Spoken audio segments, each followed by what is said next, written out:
Back on the SportsMax Zone, shortened today because we're heading out in a short while to cover the Argentina CONMEBOL World Cup qualifying match. It has a 6 o'clock kickoff and we'll be heading out of here probably 10 minutes before that. So the SportsMax Zone will not go up until 6 o'clock today. So don't be shocked when we leave you. The Caribbean's highest ranked netball teams, the Sunshine Girls and the Calypso Girls, will do battle in a best-of-3 series scheduled to begin next Thursday at the National Indoor Sports Centre in Kingston. Originally, the tournament was expected to be a tri-series involving South Africa. However, the Proteas withdrew due to an increase in COVID-19 infections across the island. Now, Jamaica's men's team has since been drafted as a replacement, a decision which has attracted howls of criticism in local netball circles. President of Netball Jamaica, Tricia Robinson, joins us to discuss this welcome return to action by the Caribbean's top netball team. Tricia, welcome to the SportsMax Zone. The last time we had you on the show, you were here lamenting the fact that your buses were stolen and it was hampering preparation of the team for this same tri-series. How have things gone since then? Tricia, are you hearing us? Well, thankfully, we had... I am hearing you, yes. Signal sounds a little off, but I am hearing you just now. Yeah, go ahead. How things have gone? So thankfully, after we have support from our local Olympic Association, Jamaica Olympic Association, and Budget Car Rentals. They stepped in and they've been assisting the team with transportation so far. Yeah, okay, so Trinidad and Tobago are getting ready to join us here. The manager of the TNT team, Asha Legal, spoke with us earlier on this week, and they're excited to be here. How much excitement is there in the netball camp at the moment? Because COVID-19 has pretty much scuppered all netball action for well over a year. So how rewarding is it for you as an association president that, you know, there will be live action at the National Indoor Sports Centre after such a long time? Our team is totally elated. We have not been on court as a unit since we participated in the Nations Cup. That would have been January 2020.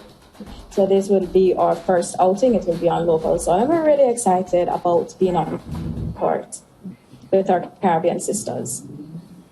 Yeah, there was some disappointment, of course, when the South Africans decided that they would not come. How has the fans, or how has the news of the men's team, the Jamaica men's team replacing the South Africans, how has that gone down with certainly the TNT team? Well, they too were excited when we asked them to come on board and play with the guys.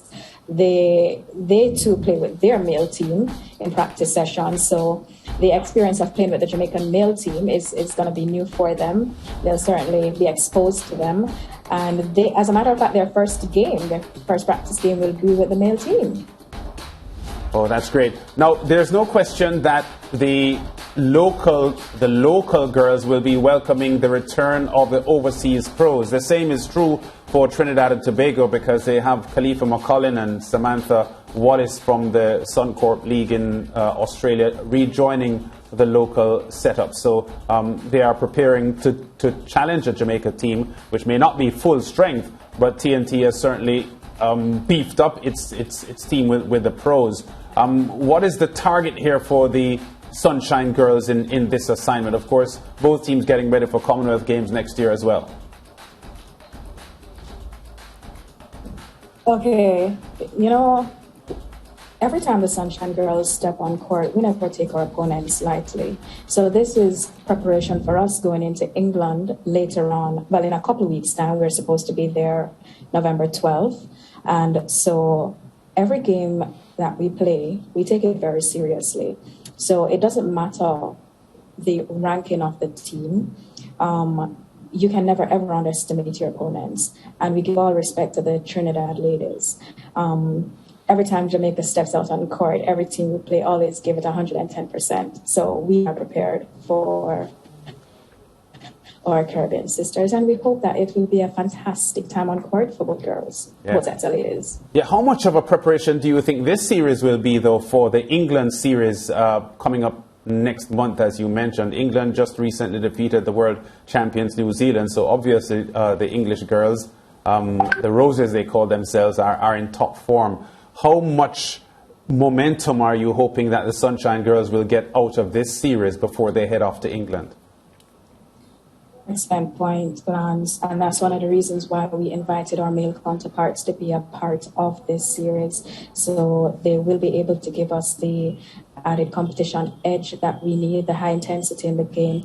You know, the men bring height and elevation to the game. They force the ladies to make very accurate passes, and we are going to need this to go up against England. Yeah, and finally, Tricia, because so many of the Sunshine Girls are playing overseas now, most of them in Australia, and they would be playing with different girls, different systems, different patterns, different strategies. How has Coach Connie Francis been able to embrace, you know, the likes of Janelle Fowler and Shamira Sterling and those overseas girls into the current setup to set up a cohesive Jamaican performance? Okay, one of the things we have to give credence to is the program that we have in place.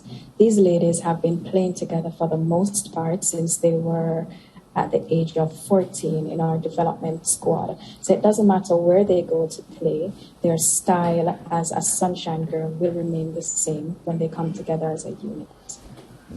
Well said, Tricia. Well, I know that spectators won't be allowed at the National Indoor Sports Centre to watch the matches, so that is a bit of a letdown. But I think, you know, netball fans in Jamaica will be happy that the Sunshine Girls will be up against the Trinidad and Tobago Calypso Girls. And it's a series that we're looking forward to, and we hope it goes well for the teams and the association itself, Netball Jamaica.